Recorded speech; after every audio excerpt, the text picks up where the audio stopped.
Welcome back everyone, welcome to Super Scientists and today's practical fun ideas and suggestions to do at home whilst we're in lockdown.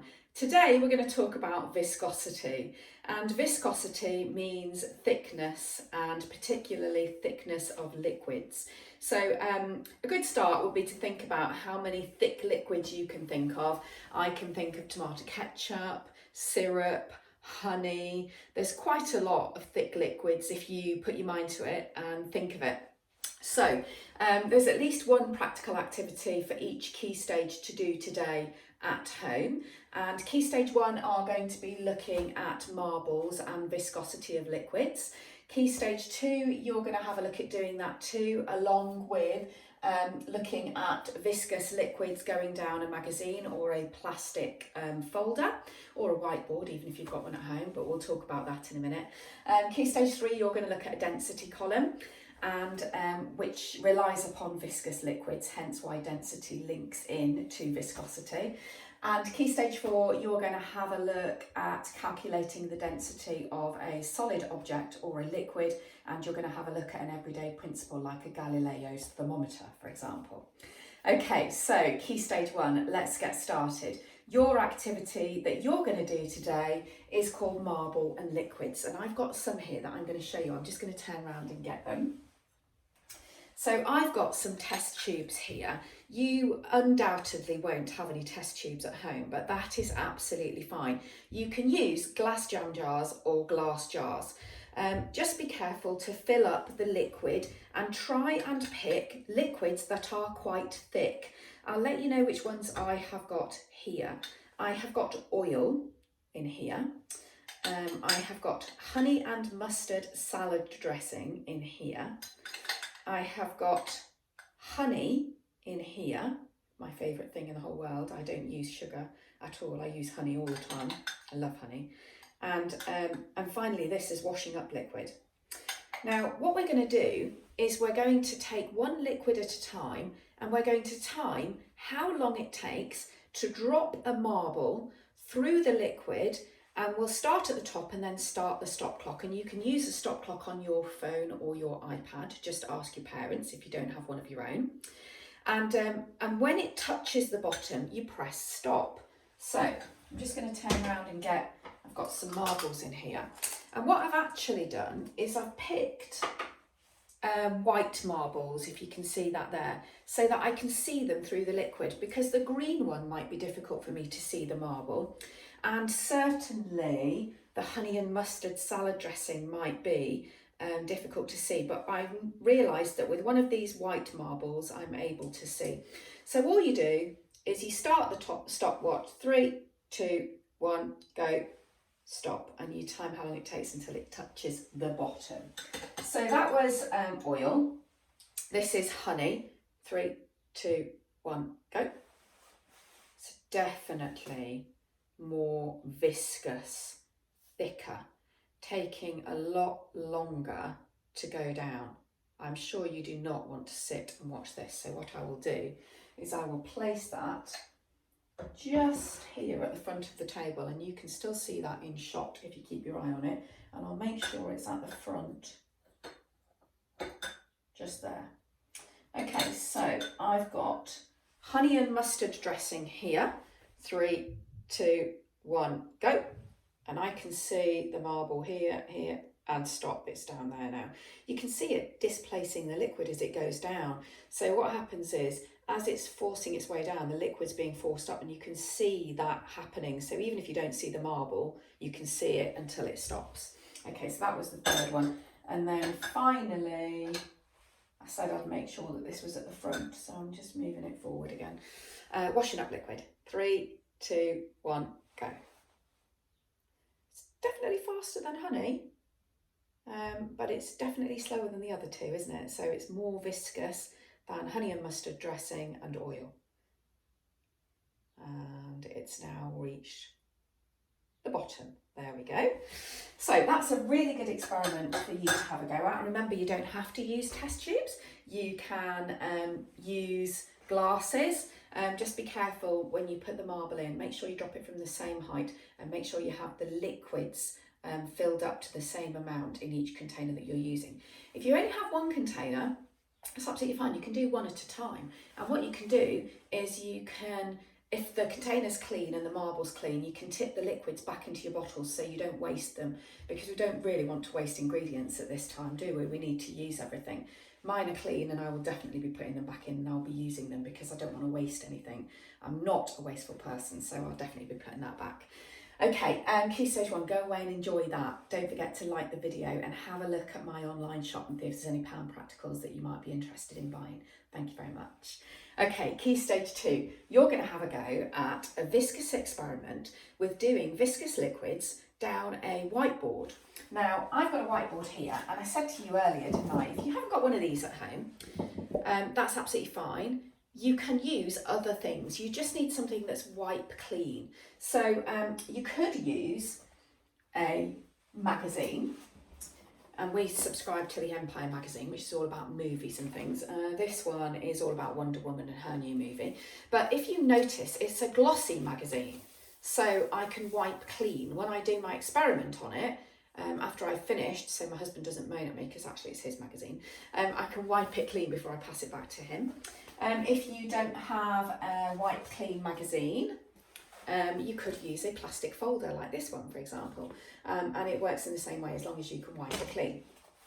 I have got various types of viscous liquids. I'm just turning around to pick them up. Sorry about turning my back to you. There we go. I've got tomato ketchup, and it's a little squirty bottle. Okay, I'm going to move this side a little bit so I can put them down. I've got syrup. It's very viscous, thick liquid. And washing up liquid, which we saw in the test tubes earlier. One that's not quite as viscous, because you can see that it flows easily, but this is fabric conditioner, which you would put in your washing machine to make your clothes nice and soft and smell nice. And olive oil, the good stuff. So what you're going to do is you can do one liquid at a time if you like, or you can do all the liquids in one go. But you want to really measure a 1 centimetre line from the top and a 1 centimetre line from the bottom, and just perhaps put some pencil dots on there so you can rub them out. Or if you're using a whiteboard, you can use a whiteboard marker like I do on my whiteboard. In fact, it would have been great to do it on there, wouldn't it, now I think of it? And what you need to do is you need to place a dot. I'm going to use a very thick one. I'm going to go for syrup. You need to place a dot on there about the size of a 5p piece. And if you're not sure how big that is, you can get a 5p piece out, or a penny. That's good as well. At least then you know that you're using the same amount of liquids, which makes the test more reliable. Notice how every time I always say reliable rather than fair, because we're sort of getting, as we get a little bit older, we want to think about how our experiments are more reliable and more repeatable. But when we're younger, we do talk about them being a fair test, don't we? So that everything is exactly the same, so we can't say that anything else has affected our result. So we place at the top of our whiteboard, and I'm going to use it long ways so that I have got much more for it to travel down, and it will take a bit longer. It's going to be really good. It's taken a while for my syrup to even come out of this bottle for me to squirt it out. So I'm just going to put a little bit on here. I've just remembered that if I squeeze this bottle too tightly, the lid might shoot off and I could get syrup all over my carpet, which I would not be very pleased about, children and parents, as you probably know. I'm also going to go for washing up liquid, and I'm going to turn it around so you can see it, I promise. And I'm also going to go for, I'm all fingers and thumbs trying to do this, tomato ketchup. Ignore the splatters of tomato ketchup all over my board when I shook it, because it's not as viscous as I thought. What I'll do is I'll use my finger so it doesn't affect my result. There we go. Are we ready? 3, 2, 1, go. And then what you do is you just stand it up against something, and the thickest liquid, the most viscous liquid, will take the longest to reach the bottom. And you've got the idea already, haven't you, about which liquid is the most viscous. I'll just bring it a little bit closer for you to have a look at. So we've got syrup, washing up liquid and tomato ketchup. I put approximately equal amounts at the top because I was doing it in front of you under pressure, but you could make your test more reliable. If you wanted to, you could draw around a 1p or a 5p piece at the top and put your liquids inside them so that you know that they're exactly the same size when you're doing them. If you only have a small board or a small piece of plastic, or you perhaps want to cover a magazine that you've got with a bit of cling film and you just want to do one at a time and wipe it off, that's fine. But you can use the stopwatch on your phone or on your iPad. Just make sure if you haven't got your own that you ask for permission. That is a great experiment to do. Okay, so that's that viscous experiment. Okay, key stage 2, have a go at doing both of those activities. Don't forget to like the video and have a look at my Pound Practicals in my shop. Key stage 3, we're going to have a look at a density column. Now you're probably thinking, why does density have anything to do with viscosity? Well, the thickness of a liquid determines how dense it is. And if you've got a plastic container, or a glass jar, then what you can do is you can fill your jar up with different liquids of different densities. Now you can't see my face, but I want to get this in really close for you because you can probably also see where I've written the names. I have got different liquids inside this tub and you can see them in different layers. In fact, I've got honey, washing up liquid, water and oil. So I've got 4 liquids of different densities inside here. And what that means is because they've different viscosities, different thickness, that also means they're different densities. So they either sink or they float depending on their density, and therefore we call them stackable liquids. And you can just place them on top of each other. If you're not sure which liquids are more dense and which ones are less dense, and you don't know which ones those are, you can just put them into your jar in any particular order and they will separate themselves if you leave them for a long time. Now I went honey first, washing up liquid, water and then oil. So it's up to you how you want to do yours, but maybe you could get more stackable liquids depending on their density and viscosity and take a picture of it and send it to me. That would be pretty amazing. I'd really love to see that. And see if you can get different coloured ones on there as well. Alcohol's a good one to do, but you would really have to do that with an adult and ask permission first. Now the difference is I wouldn't let my children use it because I wouldn't be able to use it again after this. You can't tip these liquids back into their containers, and your parents probably won't want you to lose their alcohol at the minute because we all need it during lockdown.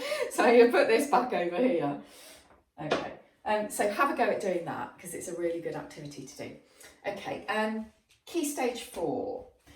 We're going to talk about finding the density of a solid object which appears on the GCSE physics curriculum, and sometimes you have to find the density of a liquid too. So what you have to do to find the density is you have to weigh it to get its mass, and then you have to divide it by its volume. And that is just a quick reminder for you, because in the GCSE revision book, there's loads of different activities you can do there at the back, and there's loads of different calculations. It's not always written like that. I've written underneath what they are usually, equations usually are, and it is P equals M over V, just as a bit of a reminder. Now, why would it be important to find the density of something in everyday life, and what would we use it for example? So I've got a piece of equipment that I use every day in my life, which is known as a Galileo thermometer.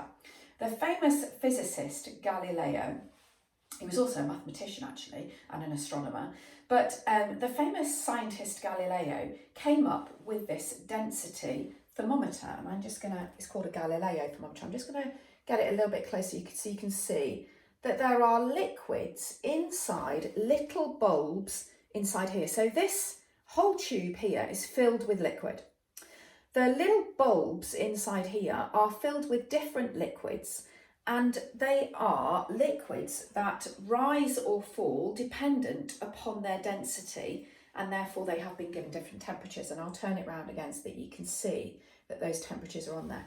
And dependent upon the temperature and how it affects the density of the liquid, these little bulbs rise or fall to tell you what the current temperature is of the room that it is sitting in.